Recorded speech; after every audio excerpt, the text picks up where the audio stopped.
नमस्कार, आप देख रहे हैं पूर्वांचल यूपी लाइव। मैं हूं राजेश सोनकर। हम इस समय गोरखपुर के ग्रामीण क्षेत्र में है, डोमिंगगढ़ क्षेत्र है और ये बगहा बाबा का मंदिर है। बगहा बाबा के मंदिर के पास ये देखिए क्या लिट्टी चोखा और खीर का ये आयोजन किया गया है यहाँ पे। और यहाँ पे ये बताया जा रहा है कि ये राष्ट्रीय लोक दल के प्रदेश महासचिव विजय यादव के द्वारा इस तरह का आयोजन किया गया, क्योंकि आयोजन इसलिए किया गया कि यहाँ पे इस क्षेत्र में चुनावी चर्चा किया जाए। और यह राष्ट्रीय लोक दल के प्रदेश महासचिव और विजय यादव जी यहाँ पे हैं, एकत्रित हैं और राष्ट्रीय लोक दल के जिला अध्यक्ष भी हैं। और उन लोग से हम बात करना चाहेंगे कि इस आयोजन के पीछे क्या उद्देश्य रहा है और इस क्षेत्र के विकास के बारे में क्या जानते हैं, क्या आप कहना चाहेंगे। हम पहले राष्ट्रीय लोक दल के प्रदेश महासचिव विजय यादव जी से बात करना चाहेंगे।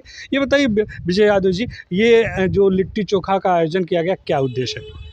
देखिए, ये मेरा कार्यक्रम चौधरी चरण सिंह का कार्यक्रम है। चौधरी चरण सिंह कहते थे कि किसानों के बीच में जाइए और लिट्टी चोखा खाइए, किसी पूंजीपति के यहाँ खीर पूरी मत खाइए, नहीं तो विधायक बन जाओगे तो पूंजीपति के घर जाओगे, और जब लिट्टी चोखा खाओगे तो किसान के घर में जाओगे। चौधरी चरण सिंह कहते थे पूंजीपति अगर चंदे दे देगा 10,000 20,000 तो सीधा गोरखपुर से उतरोगे तो उसके घर जाओगे, और गरीब के यहाँ खाओगे तो उसके झोपड़ी में जाओगे। तो हम लोग चौधरी चरण सिंह के नाम पर, अजीत सिंह के नाम पर संगठन इसका चर्चा कर रहे हैं कि ताकि मेरा नेता जयंत चौधरी इस हिंदुस्तान में बता दे कि पूर्वांचल में भी मेरी हैसियत है। और वो चौधरी चरण सिंह कहते थे कि मैं पश्चिम को छोड़ सकता हूँ लेकिन पूर्वांचल को नहीं छोड़ सकता हूँ। अच्छा, 2027 का चुनाव आने वाला है तो क्या रणनीति होगी? 227 का नेता जयंत चौधरी होगा, और किसी का औकात नहीं है रोकने भर का। वो चौधरी चरण सिंह का नाती है और अजीत सिंह का बेटा है। उसने ललकार दिया, ईमानदार है, पढ़ा लिखा है, झूठा नहीं है। गठबंधन में तो है इस समय, उनका भी तो उनका काम है गठबंधन, उनका काम है गठबंधन। जब हम 150 सीट पाएंगे तो उत्तर प्रदेश का मुख्यमंत्री जयंत चौधरी होगा, कोई रोक नहीं पाएगा। क्या योगी आदित्यनाथ नहीं होंगे? उनको प्रधानमंत्री बना दिया जाएगा, उसके लिए दल समझौता करेगा। जब हम 150-200 पा जाएंगे तो फिर क्या हम तब जोगी जी और योगी जी मोदी जी बतियाएंगे। हमारे नेता को हैसियत है गठबंधन में, आज चाहे तो मोदी जी को रोड पर खड़ा कर दे, वो जयंत चौधरी है। तो इसलिए हम लोग ये सोच रहे हैं। तो आप गठबंधन में हैं और कह रहे हैं कि मोदी जी को रोड पे खड़ा कर देंगे जयंत चौधरी? हाँ, इसलिए कि लोग कहते हैं जयंत चौधरी कौन है, जयंत चौधरी उनकी हैसियत का है। तो जब मेरे पास 35-40 सीट है, नीतीश कुमार उसके अध्यक्ष हैं, सब लोग हैं, तो जब हम लोग साथ में हैं, आपको कोई एक झापड़ मारे मेरे क्षेत्र में आएंगे तो आपको नहीं मारेगा, वो विजय यादव को मारेगा। तो जयंत चौधरी बहुत छोटे मोटे नेता नहीं है, वो चौधरी चरण सिंह का नाती है और अजीत सिंह का बेटा है।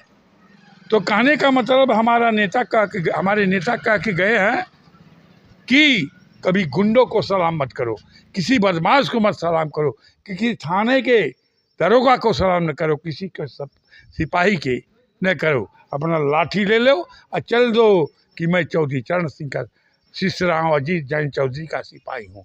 तो लड़ाई बड़ी यार। आपने कहा कि लाठी लेके चल दो। हाँ, तो लाठी लेके चल दो यानी कि मतलब मारपीट करते रहो? नहीं, कलम खोस के, लाठी भी रहेगा कलम भी रहेगा, जरूरत पड़ेगी तो कलम से लिखेंगे, और ये लाठी हमारा है। तो जरूरत है लाठी की? क्या लाठी इसलिए लिए रहते हैं कि लोग समझे कि कोई पहलवान जा रहा है, यादव पंडित ठाकुर सब में पहलवान होते हैं, हरिजन, तो इसलिए लाठी हमारी पहचान है। लाठी की पहचान अब कहाँ, अब कलम की पहचान होनी चाहिए है। ये लोग क्यों लाठी ले खड़े हैं? इनके बेटे किसी का, इनका बेटा कहाँ गए, पुलिस में है, दरोगा है। ये दिल्ली राष्ट्रपति भवन में बाबू थे, देखिए है, 56 यादव ना है। तो जब पढ़े लिखे थे तभी नहीं गए थे। और ये नहीं, उत्तर प्रदेश के बहुत बड़े पहलवान रहे 52 kg के। तो ये चौधरी चरण सिंह के सिद्धांत हमको बताते हैं।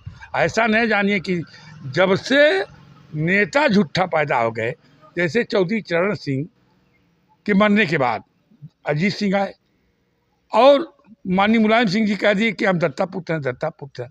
आप हिंदुस्तान के लोगों से मैं कहना चाहता हूं कि जिसके पास बेटा होगा वो कैसे दत्ता पुत्र हो जाएगा किसी का? जब हम मरेंगे तो हमारा बेटा आगे लगाएगा न।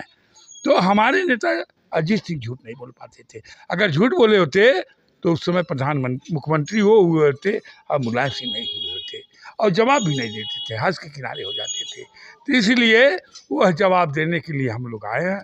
और हमारे अध्यक्ष जो है सतीश दुबे जी आज के मुख्य अतिथि हैं, ये बताएंगे कि संगठन को कैसे मजबूत करना है। ठीक है, आप यहाँ के क्षेत्रीय नेता हैं और राष्ट्रीय लोकदल के प्रदेश महासचिव हैं, और जैसे डोमिंगगढ़ का क्षेत्र का विकास के बारे में कुछ चर्चा हो जाए, क्या है विकास? देखिए, हमारे योगी आदित्यनाथ जी कितनी तारीफ किया जा उसका जवाब नहीं है।